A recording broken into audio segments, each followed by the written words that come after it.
Hi friends, it's Ashley and welcome back to the channel. So today's video is going to be another manga and anime vlog, and this time for the month of April. And so today is April 2nd and I'm starting this vlog today because tomorrow I am heading off to Anime Boston. And so Anime Boston is a 3-day anime convention that is held in Boston, Massachusetts. And it's usually either on Easter weekend or Memorial Day weekend, and this year it's on Easter weekend. And so I've been going to this convention since 2011. I actually still have my pass from them as well.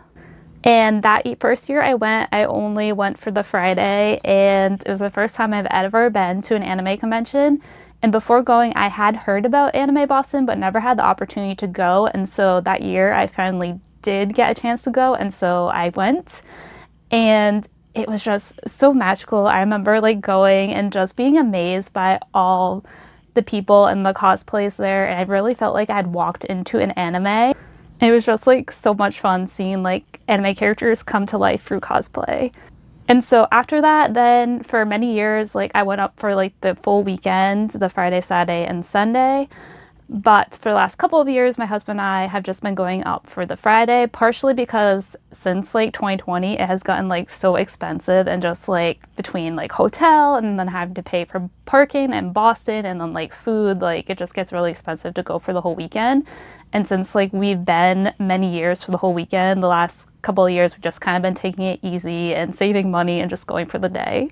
And so I'm really excited for tomorrow, and I am cosplaying. This is the cosplay I'm going to be wearing. So I'm going to be doing Zoe from K-pop Demon Hunters, and I'm just like doing her really casual outfit with this yellow sweatshirt that she wears at the end of the movie, because I just want to be in something comfy tomorrow, because we are going to be taking the train up there, and we will be up there for like the whole day. So like probably at least 10 hours, and since we won't have a hotel, I won't be able to go back there and change out of my costume if I get uncomfy.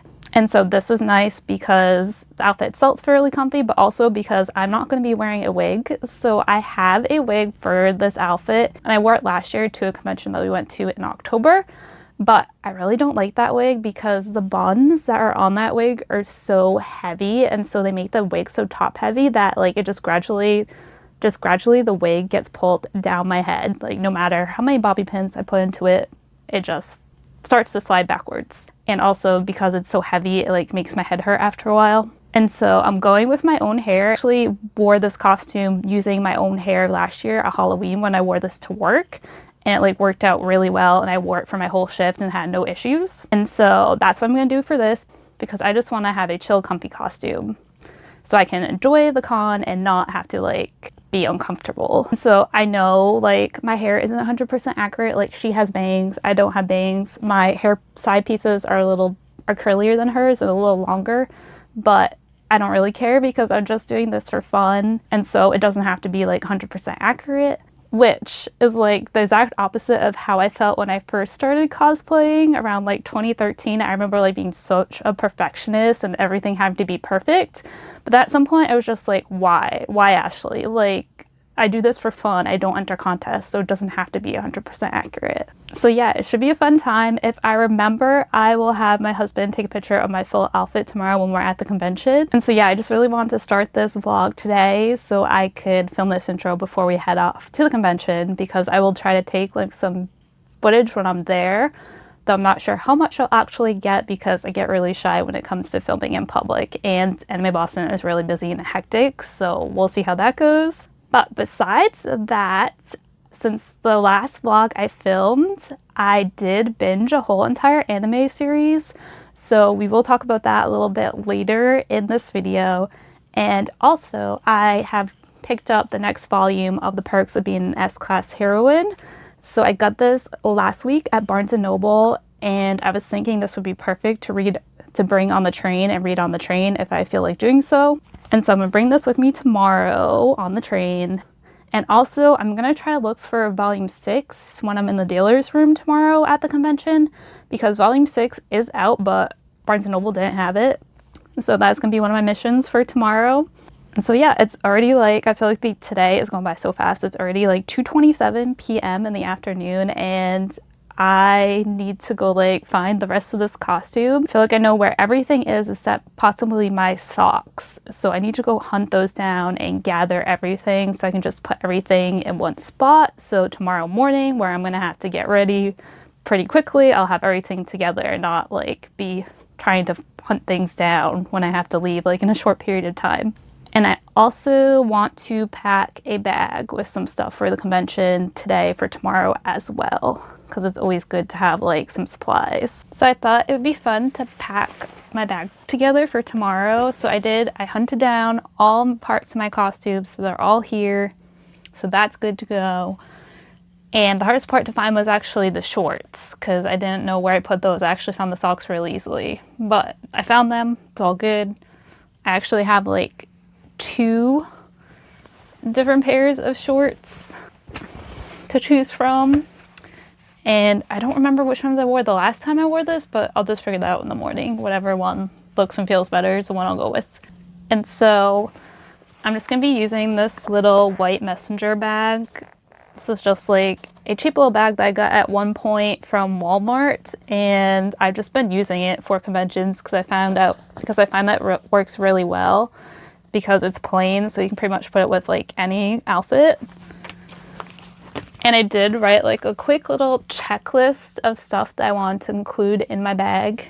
Oh, first I have my glasses case, which I'll put my glasses in here tomorrow morning. And here I do have some extra contacts and some eye drops. And then my wallets, which I already make sure my ID is in there, and my cards and some cash. And then pain medicine, because it's always good to have on hand. Some tissues. Antibacterial wipes. My earbuds in case I want to listen to anything on my phone. I'm going to put my book in there now. And then I do have some snacks. I got these because I figured these are just quick and easy to eat in case we need a snack. Which at some point we will get lunch and probably also dinner before we leave. But for in between those times, if we get hungry, I'm gonna actually put these into little Ziploc bags.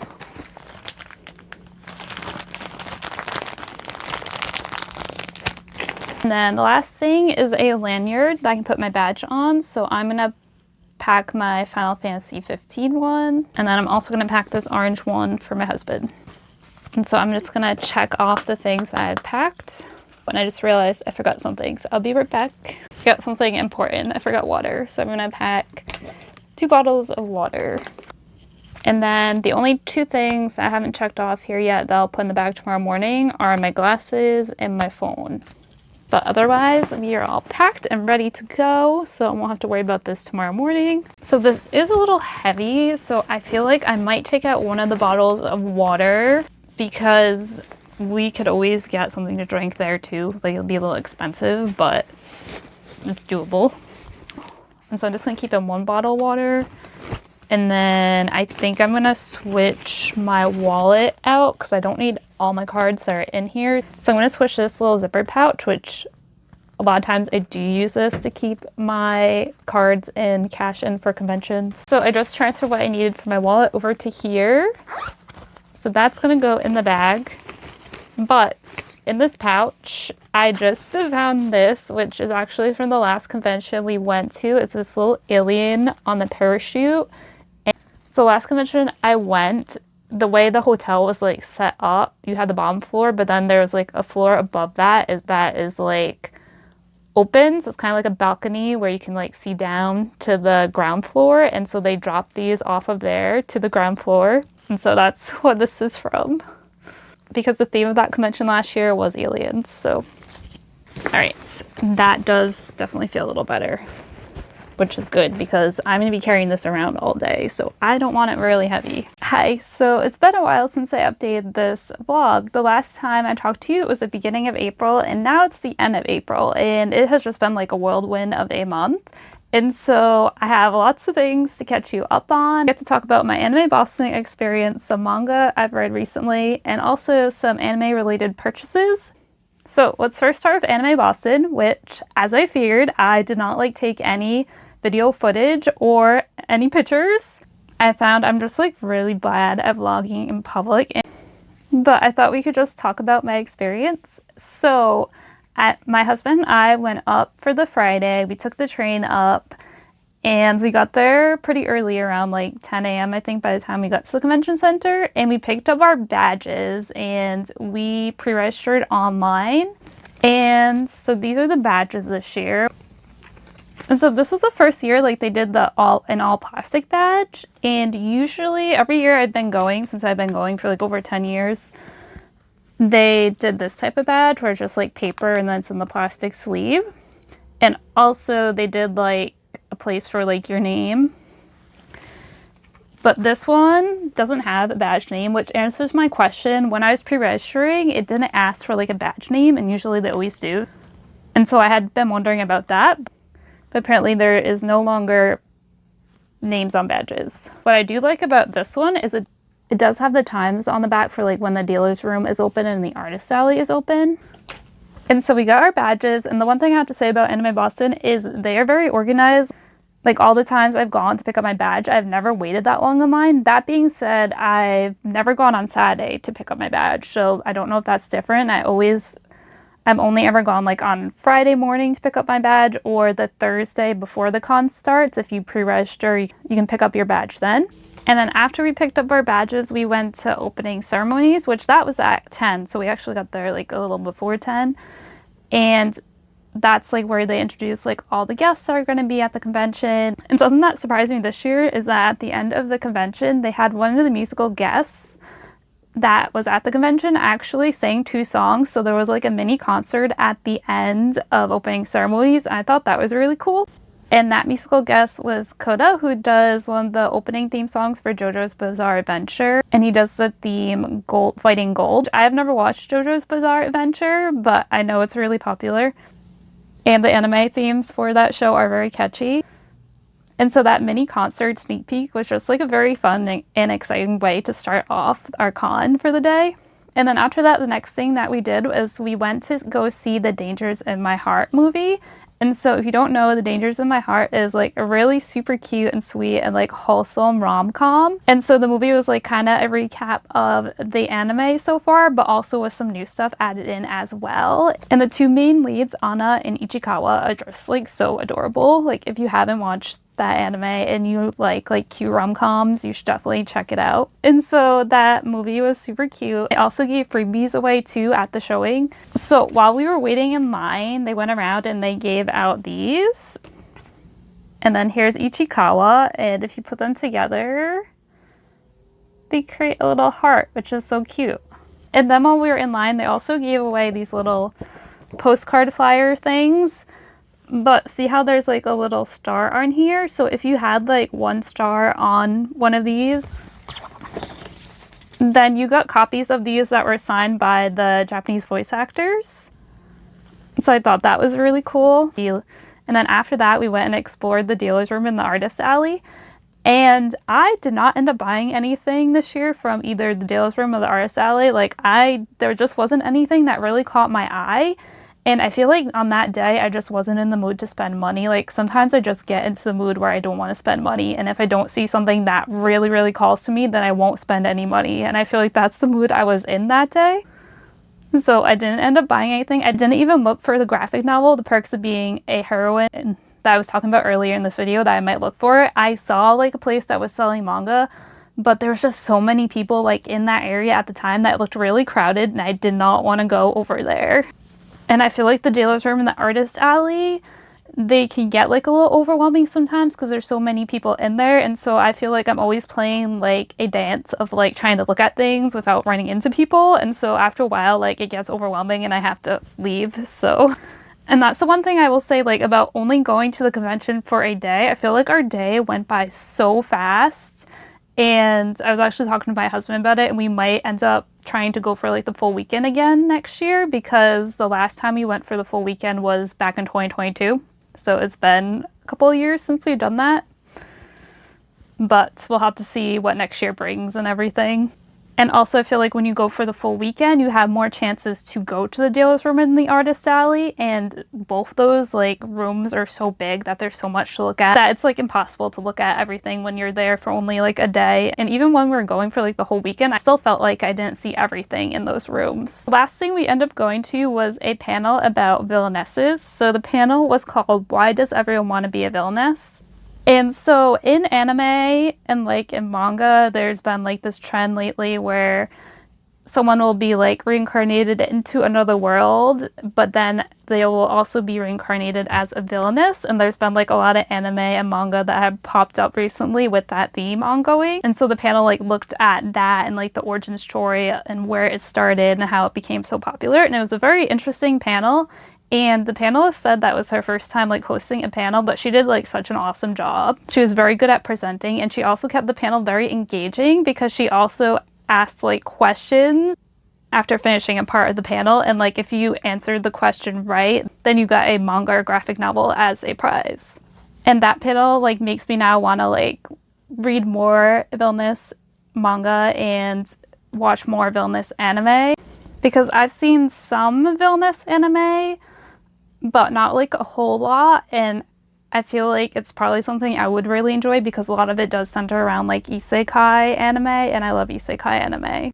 And then after that, we ended our day with going to get ramen at Wagamama, which is always a fantastic way to end the day because ramen after like a long con day is just the most satisfying thing in the world, and it tastes so good. Okay, so now for a manga graphic novel update. So I did start this on the train on the way to Anime Boston. This is volume 5 of The Perks of Being an S-Class Heroine. And I then ended up finishing it the following day. And this, of course, like all these volumes do, ended on a horrible cliffhanger. So I immediately went online and ordered the next volume. Volume 6, and as soon as this came in, I devoured this one. And then volume 7 just came out this month, and I just read this all this morning and loved it. Like, I'm obsessed with this series. And the next one doesn't come out till like the end of July, which makes me really sad because this also ended on a cliffhanger. And I'm not sure if I said what the series is about yet in this video. I did in my previous manga and anime vlog talk about this series, so I'll link that video down below if you're interested and haven't seen it yet. But this is an isekai series in which our main female character dies in our world and then is reincarnated into a fantasy world. But it's a fantasy world of this book that is like infamous for being a very like harsh and cruel and unforgiving book. And so our main hero in that book is stuck in a time loop in the whole world, and everyone ends up turning against him, and the story does not have a happy ending. And our main female character is reincarnated as a minor character who dies pretty early on in the story, and so she's determined to change the fate of her and to change the fate of the hero and to save like the world and the people from destruction. And of course, like many heroines and heroes in isekai anime, she does have overpowered abilities, and personally for me, I feel like that's why this book is so much fun. And also the way she uses these abilities is so heartwarming because she uses it to improve the lives of her family and the hero and the people of the world. And so I do 100% recommend this series. And then also, since I last talked to you, I also went to a library and picked up some manga and graphic novels there as well. And one of the series I picked up is actually a series that I had started reading last year, and I kind of forgot about it a little bit because the holidays happened and then life got crazy. But then I recently thought about it and I was like, oh yes, I want to continue and finish that series. And that series is My Gently Raised Beast. And so this is a Korean graphic novel, and it's not too long. It's only 8 volumes long. This one follows our main female character who was raised by her single mother, but her mother ends up dying, and so she's left an orphan. Beginning of volume 1, in order to survive, she is about to pawn the ring that her mother had gave her. But when she brings it to the pawn shop, the guy there recognizes it, and he recognizes that it belongs to the king, and so he ends up contacting the king, and the king shows up, and it turns out that he is her father, and she is an illegitimate child of his. And so she ends up going to live at the palace. But in the beginning, like her father and she has two half siblings, they're just like cold and mean to her. And so even though now she's surrounded by family, she's still very much alone. Then she ends up seeing like this wild black cat that's being picked on by two other cats.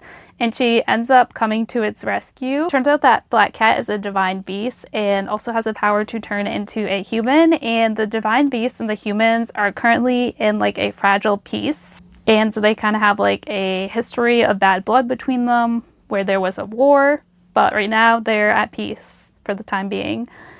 And so she ends up becoming friends with this divine beast whose name is Amon. So this book follows their story and it starts with her like as a little girl, and then you see her getting older and you see their relationship, along with her also dealing with like the family and the politics stuff that comes along with being a member of the royal family. And so it's just like a very cute and sweet story. And there's also plenty of drama in it as well. It's very much like an easy, fast comfort read. And the artwork in it is also very pretty. And I did finish the final volume, volume 9, yesterday. The ending was happy and cute, and I was really satisfied with how this ended. And so I definitely recommend this series if you're looking for like a cute romance that has some fantasy in it. And then I picked up one other graphic novel at the library as well, and this one I haven't read yet, but it's My Secretly Hot Husband, and this will be the one that I read next. So once I read this, I'll let you know more about it and my thoughts. But before we end this update, there's one more thing I want to talk about, and that is some anime related things I have purchased lately.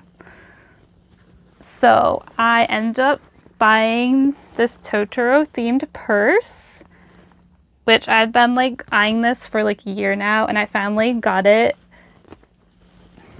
And one of the reasons I finally bought it is because my purse I'm currently using is starting to fall apart, and I'm not sure how much longer it's going to last. And the purse I have been using is my little Kiki's Delivery Service purse, which I love this, but the wear and tear is definitely starting to show on it. You kind of see like right there. And also recently one of my straps is kind of broken, so I kind of need to retire this. I think it's time.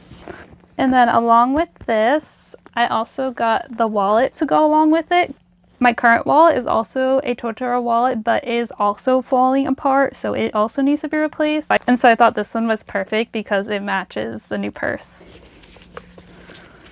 And then one other thing I got recently is this little journal. And I got this because I was thinking about keeping a journal about the anime that I watch,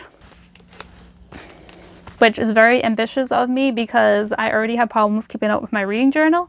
But I thought that it would be cool to have an anime journal because then I can like look back upon and see like all the anime I watched in that particular year. Like I watched so much anime that I forget about some of them and that they even exist. So it'd be nice just to have this to be able to look back upon them. This one was really cute because not only is the cover cute, but the inside pages are also really cute.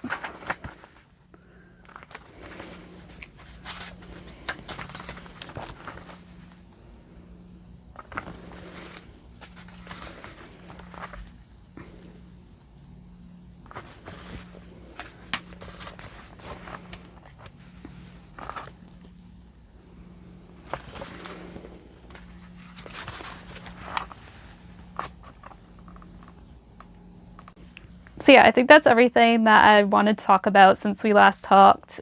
I feel like this update was probably very long, but I hope it was interesting.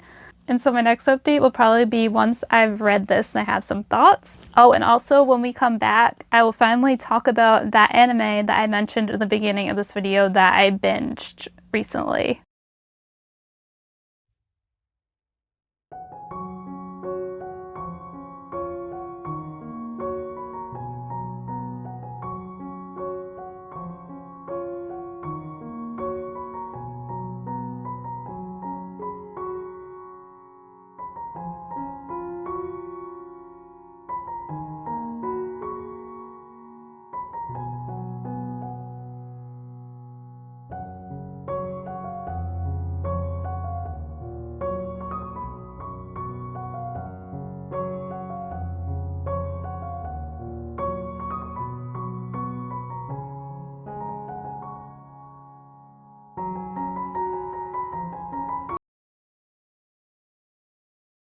Finally finished reading volume 1 of My Secretly Hot Husband.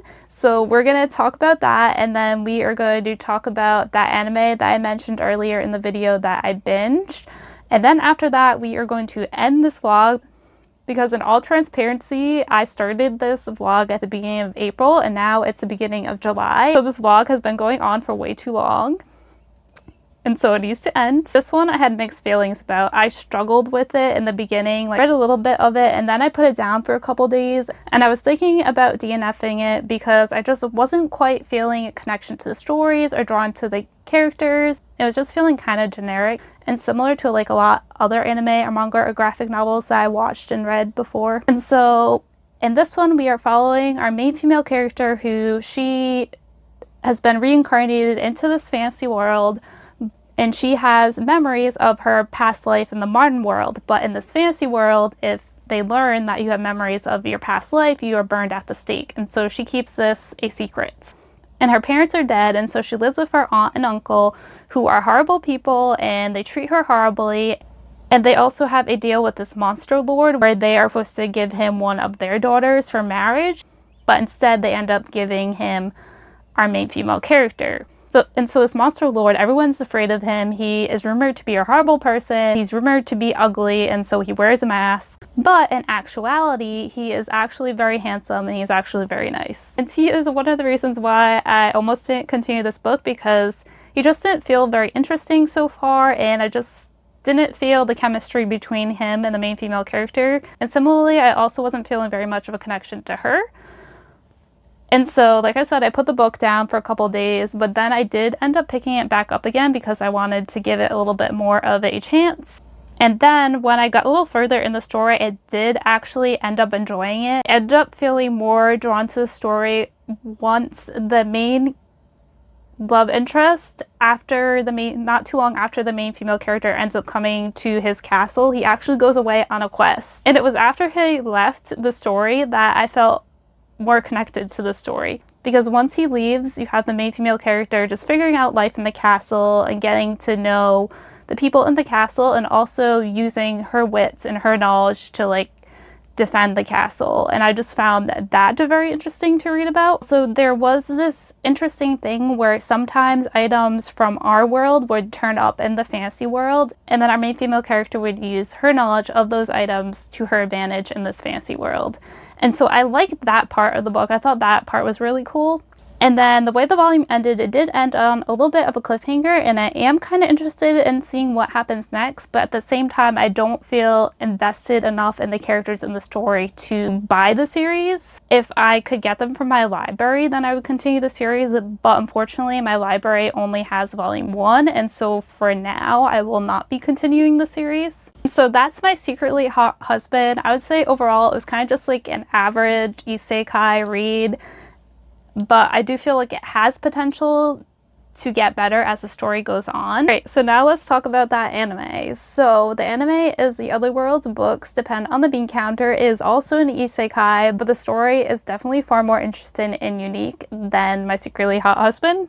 The anime just aired this year in winter season and it has 12 episodes. It's also a light novel and a manga. And I'm just going to read the description of volume 1 of the manga to give you an idea what it's about. Once upon a time, in the not-too-distant past, a holy maiden was summoned. Not just any holy maiden, one hailing from modern Japan. But this story is not her story. This is a tale of the humble accountant Kondo, who accompanied her in his trials and woes as he accounts in a new world. But no tale is complete without a love interest, and who better to play that role than the handsome knight captain Aresh? Will he begin a personal quest to save said bean counter who toils around the clock, or is Kondo doomed to be married to his work evermore? And so yes, our main character is Kondo, who accidentally gets pulled into a portal to another world when he hears a young teenage girl cry for help, and so he went to help her, but instead ends up in another world, and unfortunately they can't send him back to his world, and so he's stuck in their world. But they do offer to make his life comfortable and to give him whatever he needs, and he can essentially live his life in luxury if he wants to and not worry about a thing. But instead he says, give me a job, because back in the modern day world, he was a workaholic, and so he can't spend his days doing nothing. He has to do something. And so he ends up becoming one of the royal accountants. That also leads him to having an encounter with the royal knight Aresh, who is our love interest. And Aresh actually saves his life after Kondo ends up taking too many of like these energy drink potions and almost dies, and it's Aresh who saves him. And so Aresh kind of makes it his personal mission to make sure Kondo does not overwork himself. And so our story goes from there, and it was just so much fun, and I just had a really good time watching this. And I binged this in like a couple of days, and this was just like a really good comfort watch show. And I just really enjoyed seeing the relationship develop between Aresh and Kondo, and also seeing Kondo develop relationships with other characters as well. So I'm gonna end this video here. Let me know down below what anime you've been watching recently and loving, and or what manga or graphic novels you've been reading lately and loving. Thank you so much for watching. Until next time, bye!